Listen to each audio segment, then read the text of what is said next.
Bandar Pelangi, warna datang daripada adab dan ilmu penduduknya. Pelangi hilang tanpa disedari.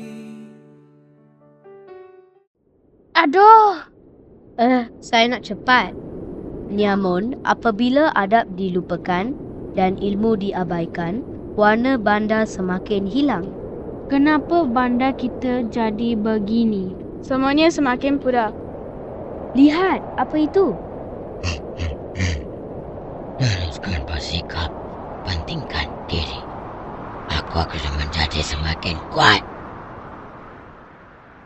Aku burung pelangi, penjaga warna bandar ini.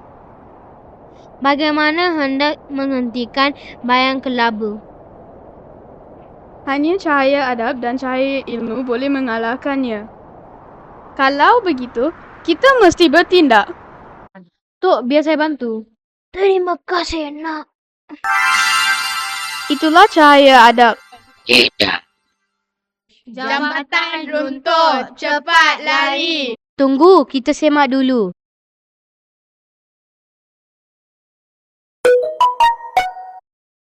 Maklumat ini palsu, jambatan masih selamat.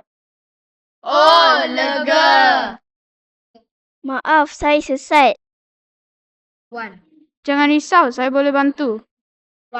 Apabila kita saling menghormati dan mencari ilmu yang benar, Itulah cahaya ilmu. Engkau cari ini dan kuat. Kamu telah menyelamatkan bandar ini.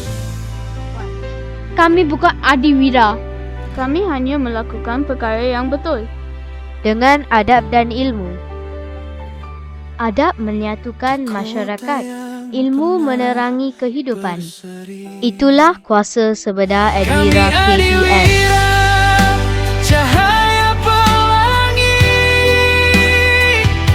menyinar dunia dengan budi dan ilmu.